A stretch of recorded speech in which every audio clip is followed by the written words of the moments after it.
élage bu ñu demee ba les partis politiques amul ay instances maanaam benn nit kese la c'est un problème il faut ñu delluwaat tuuti ginnaaw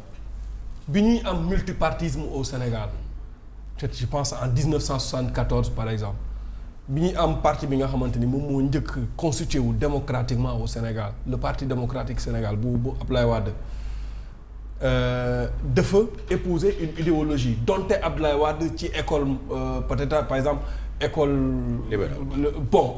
pas libéral de sang quoi for tàggatee wuñu ko ci libéralisme mais bi muy créer un parti il a créé un parti libéral mais ñu dem ba ci biir ñu gis parti yi commencé bari mais parti yi am yëpp parti yi bi ñu amee multipartisme parti yi am yëpp bu ci nekk dafa am benn courant idéologique boo épousé et dans le parti c'est tellement structuré mu am ay branches ay bànqaas yu dëgër am ay textes yu régir le parti par exemple textes yooyu noonu dañu ci sukkandiku ci li nga xamante ne moom mooy courant bi ñu épousé ni parti libéral di doxee ni parti socialiste di doxee ni parti marxiste di doxee xam nga mais dañoo dem ba benn instant mu am ay frustrés dans ces partis là frustrés yooyu bi ñu génnee créer un parti politique je donne l'exemple de l'AFP l'exemple de Grand Parti l'exemple de Rewmi exemple de l'APR ñooñu par exemple dañoo am problème seen biir parti ñu génn bi ñu génnee créer seen parti ñoom bopp et en général ces partis là font vraiment dañuy briller PRP par exemple Déthié Rewmi la nekkoon mu génn Rewmi créer PRP ba pare la ca ëpp ñoom ña ca bopp ba ñooy mos ñeneen ñi dara mais Déthié ba nga topp nit ki te doo boole ci doo wax dëgg Déthié ministre la nañ la wax ñaata membre PRP ñoo nekk ci gouvernement bi matuñ juróom Awalé par exemple nga xamante ne Awalé bu Abdourahmane Diouf li mu am ci ay cadres maanaam moom bu fekkee ne Pastef am na 4000 cadres Awalé am na 10 000 cadres mais cadre am yooyu noonu juróomi cadre nekkuñ ci biir gouvernement bi par exemple ñi ci kanam ñoom ñooy mos. parfois dañuy iñaane nit ñi. non waaw kii ñu tuddati grand parti bu kii Malick Gakou par exemple allié la amul nekkul moom ci biir gouvernement bi mais les cadres de grand parti ñaata cadre ñoom ñoo nekk ci biir gouvernement bi te pourtant cadre yi nekk biir grand parti amul ku ci sañ a wax par exemple nu réew mi di doxee nii baaxul wala baax na parce que dañu naan grand parti allié la su fekkente ne par exemple tey parti yooyu noonu amuñu sañ-sañu ñi nekk ci parti bi que ça soit muy militant que ça soit muy responsable amuñu sañ-sañu wax ne lii doxul nañ ko joyanti. c'est un problème. léegi ñooñu Déthié bu nekkee président de la République kenn du sañ ta wax kenn du sañ a wax ne dox na wala doxul. maanaam ku wax ne doxul mu tëj la ci kaso bi moom loolu la waree.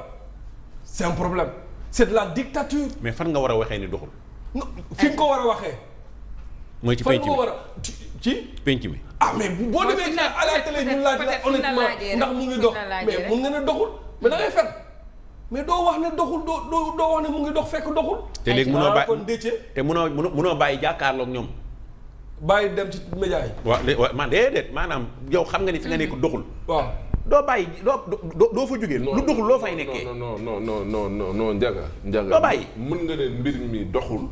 wala doxagul quand même mais après nga proposer ak. ay solutions oui. loolu ça peut se comprendre mais mbir mi doxul tax ñu lay dàq mais loolu dëgg la. loolu amul démocratie. benn loolu daanaka autoritaire la ñaareel ba ñetteel ba moo di ne surtout koo xam ne dafa ñëw et puis c'est pas quelqu'un c'est pas n'importe qui de waa ji kooku noonu. Ibrahima Ba place de choix la am ci parti ba. kon donc lii nii mën na jur yeneen frustration yoo xamante ne nii. ça waaye après moom mooy loolu. kon man maay Déthié le gars wax na li muy wax li ba pare. kon man maa ngi retiré samay propos. kon Ousmane Sonko daal mën naa des ci biir gouvernement bi di attaquer Diomaye. waaw mais loolu moo fi am. maanaam kon loolu c'est normal. non kii c'est le chef du gouvernement. bokkul de président de la République. mais ba tey Salimata Dieng par exemple Salimata Dieng moo waruñu ko woon dàq. et puis Ndiaga vu de cet angle Momo excuse-moi il y a toujours de la démocratie dans ça. qu'il attaque le président et que le président reste dans son mutisme loolu yëpp démocratie la mais ce qu'on déplore peut-être ci kaw Ibrahima Ba mi ak Déthié Fall mooy anam bi nga xamante ni noonu la amee on est dans un pays démocratique tout le monde a le droit de donner son point de vue sur la situation nationale ci lu normal voilà maintenant normalité boobu nag dañ ko war a adopter ñun ñëpp mënoo leen def campagne électorale jaay ñu rupture ba pare di def leneen loo xamante ni ça va à l'encontre de cette rupture là loolu dafay jar vraiment ñu def ci ay taxaw seetlu yu yaatoo yaatu du ñàkk moom moomu la sax di Ibrahima Ba dina génn def poste wala Ibrahima Ndiaye dina génn def poste gën a leeral li waral xëy na ñu daal di koy licencier ca yooyu jamono ndax da ngaa wax sa aqulaay taala loolu alhamdulilah jullit daal da ngay wax dëgg Aïcha mais bëgg naan damay couvrir nit ak damay jàppale nit ak ba tax nga nekk fa di woye dil sa bopp tamit ni mais nit ñi duñ def loolu fii ku nekk da nga am carrière booy sàmm c'est pas parce que je suis avec toi que dama war a mën a jël sama carrière tamit di ko vendanger wala sama personnalité aussi Aïcha on avance avec El Malick Ndiaye au Patriote El Malick nag dafa yëkkati ay kàddu vraiment jëmale ko ci patriote yi mais maa ngi koy wax tantôt on dirait que dafa am benn message codé bu profond bu nekk derrière ces phrases ndax wax na ni on doit rester unis, debout, fidèles aux valeurs du projet. waxaat itam ne le pouvoir n'est pas une récompense. Le président de l'Assemblée nationale ba tey mu ngi appelé à être mesuré dans nos propos et puis concentré sur la manifestation du travail du gouvernement. Alors loolee nag mu ngi ko xamle ci wala moom wax na ne dañu war a tourner vers la massification du parti ba tey moom moomu la di El Malick Ndiaye kàddu yi nga xamante ni yëkkati na ko Mamadou ban jàngat nga ciy def parce qu'il faut dire tout de même que on dirait que moom moomu la di El Malick Ndiaye à chaque fois qu'on l'entend parler dafay jéem a tempérer day wane ni moom xëy na farul ci Ousmane Sonko waaye farul itam ci président Bassirou Diomaye Faye. Bon xam nga gars yi ni après doo xam lan nañ bëgg tamit. Mais El Malick moom en tant que institution moom lii ñuy def Diomaye moom war na woote gaañ naan ne nañ leen juboo nañ bàyyi coow li nañ bàyyi nangam ak nangam. Il prône la paix. Oui, il prône la paix, c'est bien mais nag prôner la paix aussi du tee nga taper du poing sur la table. Une institution dañ koy respecter moom bu ñu ko waxul loolu lu ñu ko war a wax day porter plainte ñi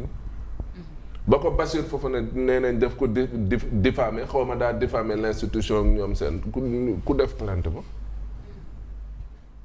ku def plainte bi nee nañ institution bi nee nañ moom la nee nañ du moom bu fekkoon ne nangu ne woy il faut ñuy muñalanteeg ñoom seen du nangu kon ñuy jël Bassirou Fofana di ko yóbbu prison ci ne woy dañoo jàpp ne dafa diffamer l'institution parce que tamit gis nga nit looy woote tamit da nga koy xool sa bopp ba pare lii mu wax nii